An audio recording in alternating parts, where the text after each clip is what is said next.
Praise the lord అండి. పరిశుద్ధ గ్రంథము నుండి హబక్కూకు 1 నుండి 3 అధ్యాయములు ఈ విధముగా వ్రాయబడి ఉన్నవి. 1 అధ్యాయము. ప్రవక్తయగు హబక్కూకు నద్దకు దర్శన రీతిగా వచ్చిన దేవోక్తి. యెహోవా, నేను మొరపెట్టినను నీవెన్నాళ్ళు ఆలకింపకుందువు? బలాత్కారము జరుగుచున్నదని నేను నీకు మొర్రపెట్టినను నీవు రక్షింపకయున్నావు. నన్నెందుకు దోషము చూడనిచ్చుచున్నావు? బాధ నీవేళ ఊరకయే చూచుచున్నావు. ఎక్కడ చూచినను నాశనమును బలాత్కారమును అగుపడుచున్నవి, జగడమును కలహమును రేగుచున్నవి. అందువలన ధర్మశాస్త్రము నిరర్ధకమాయెను, న్యాయము ఎన్నడూనూ జరగకుండా మానిపోయెను. భక్తిహీనులు వచ్చి నీతిపరులను చుట్టుకొందురు, న్యాయము చెడిపోవుచున్నది. అన్యజనులలో జరుగునది చూడుడి, ఆలోచించుడి, కేవలము విస్మయమునందుడి. మీ దినములలో నేనొక కార్యము జరిగింతును, అలాగు జరుగునని ఒకడు మీకు తెలిపినను మీరతనే నమ్మకయుందురు. ఆలకించుడి, తమవి కాని ఉనికి పట్టులను ఆక్రమించవలెనని బూదిగంతముల వరకు సంచరించు ఉద్రేకము గల క్రూరులగు కల్దీయులను నేను రేపుచున్నాను. వారు ఘోరమైన భీకర జనముగా ఉన్నారు. వారు ప్రభుత్వమును విధులను తమ ఇచ్చవచ్చినట్లు ఏర్పరచుకొందురు. వారి గుర్రములు చిరుతపులుల కంటే వేగముగా పరుగులెత్తును. రాత్రి యందు తిరుగులాడు తోడేళ్ల కంటెను అవి చురుకైనవి. వారి రౌతులు దూరము నుండి వచ్చి తటాలున జొరబడుదురు. ఎరను పట్టుకొనుటకై పక్షిరాజు వడిగా వచ్చునట్లు వారు పరుగులెత్తి ఒత్తురు. వెనుక చూడకుండా బలాత్కారము చేయుటకై వారు ఒత్తురు. ఇసుక రేణువులంత విస్తారముగా వారు జనులను చెరపట్టుకొందురు. రాజులను అపహాస్యము చేతురు, అధిపతులను హేళన చేతురు. ప్రాకారము గల దుర్గములన్నిటినీ తృణీకరింతురు. మంటి దెబ్బ వేసి వాటిని పట్టుకొందురు. తమ బలమునే తమకు దేవతగా భావింతురు. గాలి కొట్టుకొని పోవునట్లు వారు కొట్టుకొని పోవచ్చు అపరాధులగుదురు. యెహోవా, నా దేవా, నా పరిశుద్ధ దేవా, ఆది నుండి నీవున్నవాడవు కావా? మేమో మరణము నందము.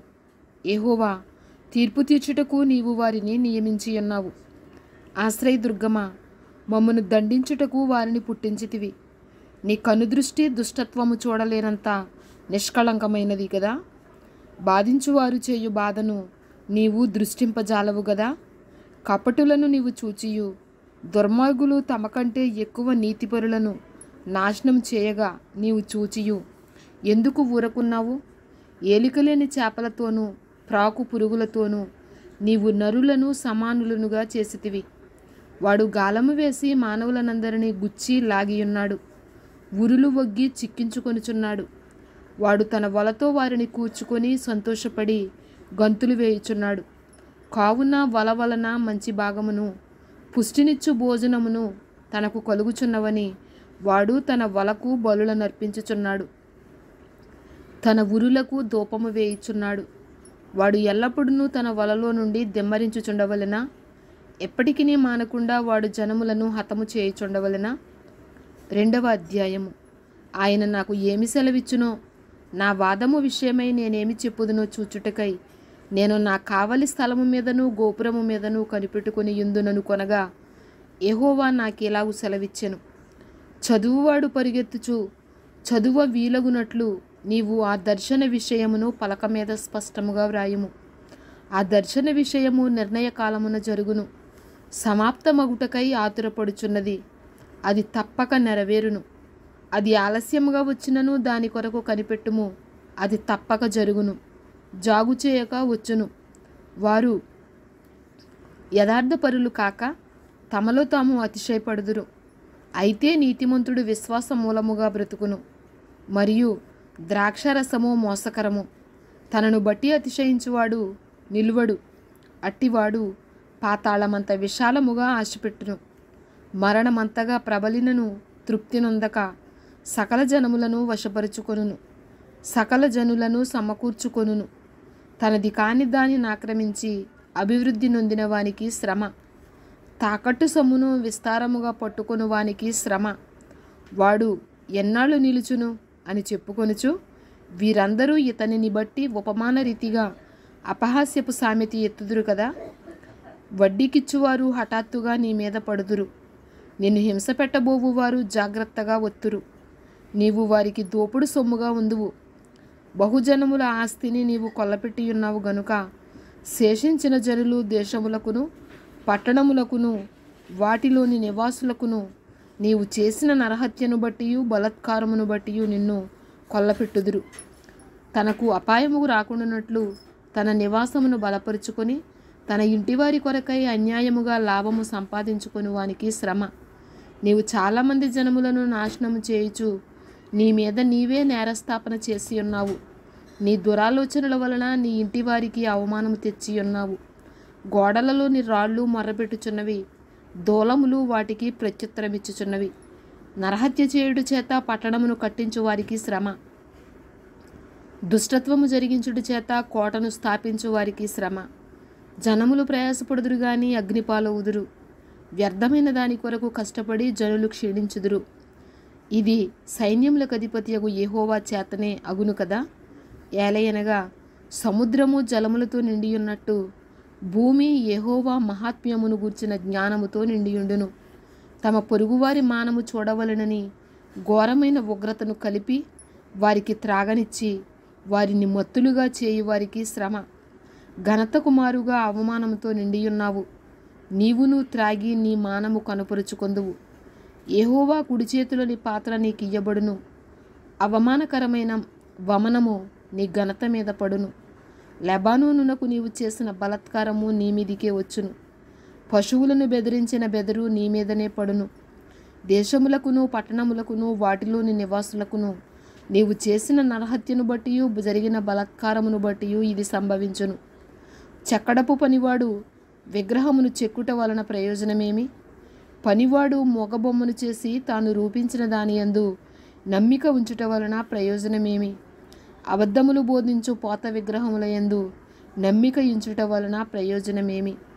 కర్రను చూచి మేలుకొమ్మనియు మొగరాతిని చూచి లెమ్మనియు చెప్పువానికి శ్రమ. అది ఏమైనా బోధింపగలదా? అది బంగారంతోనూ వెండితోనూ పోతబోయబడను గాని దానిలో శ్వాసం ఎంత మాత్రమునూ లేదు. అయితే యెహోవా తన పరిశుద్ధాలయంలో ఉన్నాడు. ఆయన సన్నిధిని లోకమంతయు మౌనముగా ఉండునుగాక. 3వ అధ్యాయము. ప్రవక్తయగు హబక్కూకు చేసిన ప్రార్థన. వాద్యములతో పాడదగినది. యెహోవా, నిన్ను గూర్చిన వార్త విని నేను భయపడుచున్నాను. యెహోవా, సంవత్సరములు జరుగుచుండగా నీ కార్యము నూతనపరచుము. సంవత్సరములు జరుగుచుండగా దానిని తెలియచేయుము. కోపించుచునే వాత్సల్యమును జ్ఞాపకమునకు తెచ్చుకొనుము. దేవుడు తేమానులో నుండి బయలుదేరుచున్నాడు. పరిశుద్ధ దేవుడు పారానులో నుండి వేంచేయుచున్నాడు. ఆయన మహిమ ఆకాశ మండలమంతటను కనబడుచున్నది. భూమి ఆయన ప్రభావముతో నిండియున్నది. సూర్యకాంతితో సమానమైన ప్రకాశము కనబడుచున్నది.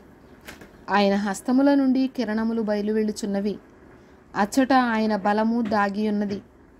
ఆయనకు ముందుగా తెగుళ్ళు నడుచుచున్నవి. ఆయన పాదముల వెంట అగ్ని మెరుపులు వచ్చుచున్నవి. ఆయన నిలువబడగా భూమి కంపించును. ఆయన చూడగా జనులందరూ ఇటు అటు తొలుగుదురు. ఆదికాల పర్వతములు బద్దలైపోవును. పురాతన గిరులు అణగును. పూర్వకాలము మొదలుకొని ఆయన ఏలాగు జరిగించువాడు. కూషీయుల డేరాలలో ఉపద్రవము కలుగగా నేను చూచితిని. మిద్యాను దేశస్థుల డేరాల తెరలు గజగజ వణికెను. యెహోవా, నదుల మీద నీకు కోపము కలిగినందుననా? నదుల మీద నీకు ఉగ్రత కలిగినందుననా? సముద్రము మీద నీకు ఉగ్రత కలిగినందుననా? నీ గుర్రములను కట్టుకుని రక్షణార్థమైన రథముల మీద ఎక్కి వచ్చుచున్నావు. విల్లు వరలో నుండి తీయబడి ఉన్నది. నీ వాక్కుతోడని ప్రమాణము చేసి నీ బాణములను సిద్ధపరిచి ఉన్నావు. భూమిని బద్దలు చేసి నదులను కలుగజేయుచున్నావు. నిన్ను చూచి పర్వతములు కంపించును. జలములు ప్రవాహములుగా పారును. సముద్రాగాధము ఘోషించుచు తన చేతులు పైకెత్తును. నీ ఈటెలు తళతళలాడగా సంచరించు నీ బాణముల కాంతికి భయపడి సూర్యచంద్రులు తమ నివాసములలో ఆగిపోవుదురు. బహు రౌద్రము కలిగి నీవు భూమి మీద సంచరించుచున్నావు. మహోగ్రుడవై జనములను అణగద్రొక్కుచున్నావు. నీ జనులను రక్షించుటకు నీవు బయలుదేరుచున్నావు. నీవు నియమించిన అభిషక్తుని రక్షించుటకు బయలుదేరుచున్నావు. దుష్టుల కుటుంబీకులలో ప్రధానుడొకడు ఉండకుండా వారి తలను మెడను ఖండించి వారిని నిర్మూలము చేయుచున్నావు. బీదలను రహస్యముగా మృంగివేయవలెనని ఉప్పొంగుచు నన్ను పొడి చేయుటకై తుఫాను వలె వచ్చు యోధుల తలలలో రాజు యొక్క ఈటెలను నాటుచున్నావు. నీవు సముద్రమును త్రొక్కుచూ సంచరించుచున్నావు. నీ గుర్రములు మహాసముద్ర జలరాశులను త్రొక్కును. నేను వినగా జనముల మీదికి వచ్చువారు సమీపించు వరకు నేను ఊరకొని శ్రమదినము కొరకు కనిపెట్టవలసి ఉన్నది. నా అంతరంగము కలవరపడుచున్నది. ఆ శబ్దమునకు నా పెదవులు కదలుచున్నవి. నా ఎముకలు కుళ్ళిపోవుచున్నవి. నా కాళ్ళు వణుకుచున్నవి. అంజూరపు చెట్టు పూయకుండినను, ద్రాక్ష చెట్లు ఫలింపకపోయినను, ఒలీవ చెట్లు కాపులేకయుండినను, చేనిలోని పైరు పంటకు రాకపోయినను, గొర్రెలు దొడ్డిలో లేకపోయినను, సాలలో పశువులు లేకపోయినను, నేను యెహోవా యందు ఆనందించెదను. నా రక్షణకర్త అయిన నా దేవుని యందు నేను సంతోషించెదను. ప్రభువగు యెహోవాయే నాకు బలము. ఆయన నా కాళ్లను లేడి కాళ్ల వలె చేయును. ఉన్నత స్థలముల మీద ఆయన నన్ను నడువ చేయును. హబక్కూకు గ్రంథము ఇంతటితో ముగియుచున్నది. ఆమేన్.